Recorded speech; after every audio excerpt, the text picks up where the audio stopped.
जब से दुनिया कायम हुई है आज तक जितने भी मानव इस संसार में पैदा हुए, हर किसी को सिर्फ एक खास चीज़ की तलाश थी, वह था सुख, समृद्धि, खुशी। इसी की तलाश में मानव जीवन दर दर भटकता भटकता आखिर में इस संसार को छोड़ के चला जाता है। और ये सारी चीज़ें हम सबको मिल सकती है। कैसे? इसको समझने के लिए आज हम आपको सुनाते हैं एक बेहतरीन किस्सा।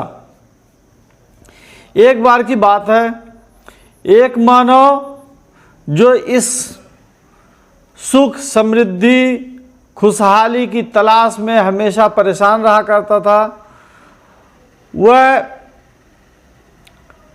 एक बार उसको मौका मिला स्वर्ग और नरक के दर्शन करने के।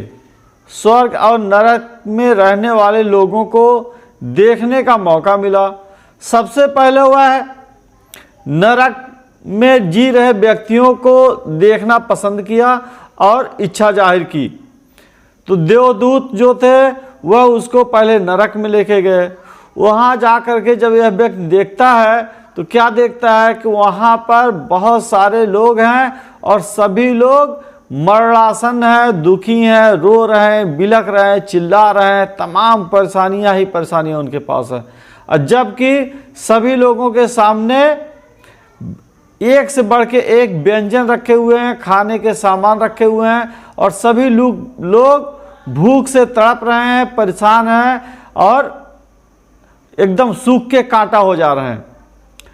यह व्यक्ति देखा तो उसके समझ में आया कि हर कोई खाने का प्रयास करता, लेकिन उनके हाथ में ऐसे कांटे लगे हुए थे कि वह जब भी मुंह के पास लाते तो कांटा उसके मुंह में चुभने लगता और वह हाथ में रखा हुआ जो भी खाना था वह मुंह में नहीं ले जा सकता था।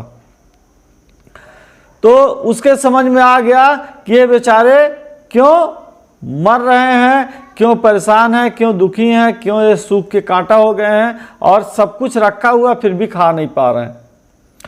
उसके बाद वह उस देवदूत से कहा कि भैया हमको ले चलिए स्वर्ग में, वहाँ के लोगों का जीवन देखें कैसा है।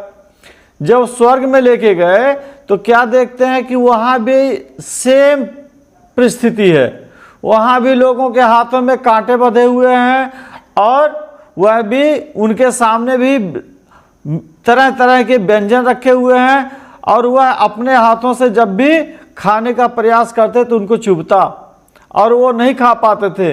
लेकिन उन्होंने क्या किया कि इस खाने को दूसरों को खिलाना शुरू कर दिए। वह उनके सामने जो खाना था वह सामने वाले को खिलाते और सामने वाला वही खाना सामने वाले को खिलाता। मतलब यहाँ क्या हुआ कि हम अगर सुख चाहते हैं, समृद्धि चाहते हैं, खुशहाली चाहते हैं तो इसके पीछे सिर्फ एक मंत्र है और वो ये है कि हम अपने सामने वाले को उसकी मदद करें, उसकी दुख को दूर करने का हर संभव प्रयास करें, उसके परेशानियों को ख़त्म करने का हर संभव प्रयास करें। वह जो चाहता है उसके पाने में, उसको वह चीज़ प्राप्त करने में हम मदद करें। अगर हम करते हैं तो हमें हर वह चीज़ मिल जाएगी, निश्चित रूप से मिल जाएगी जो हमको खुद चाहिए। लेकिन सबसे पहले शर्त है कि हम दूसरे की इच्छाओं को पूरा करने में, दूसरे की सुख समृद्धि को प्राप्त करने में हम उसकी मदद करें। और यही संसार का नियम है। और अगर हम लोग इस एक चीज़ पे अमल कर लें तो निश्चित रूप से यह हमारा जीवन सफल हो जाएगा। इस संसार में पैदा होने का जो हमारा मकसद है, ईश्वर ने, अल्लाह ने जिस नीयत से हमको पैदा किया है, यह चीज़ पूरी हो जाएगी। और इसी को इस्लाम धर्म में या उर्दू में कहा जाता है हुकूकुल इबाद। मतलब ये हुआ बंदों के कुछ हक हैं, हर किसी पे कुछ हक है अपने पड़ोसी का। और उस पड़ोसी के जो हक हैं अगर हम पूरी तरह से निभा रहे हैं तो निश्चित रूप से हमको खुशहाली मिलेगी, सुख मिलेगा, समृद्धि मिलेगा। और यही मेरे भाई इस जीवन का राज है। और अगर आप इस राज को समझ गए तो फिर क्या कहना, फिर ज़िंदगी में खुशहाली ही खुशहाली। अगर आप भी खुशहाल रहना चाहते हैं तो आप दूसरों के सुख समृद्धि को हासिल करने में, उसके जीवन को आनंददायक बनाने में उसकी मदद करें। निश्चित रूप से हम सबको खुशहाली ही खुशहाली मिलेगी।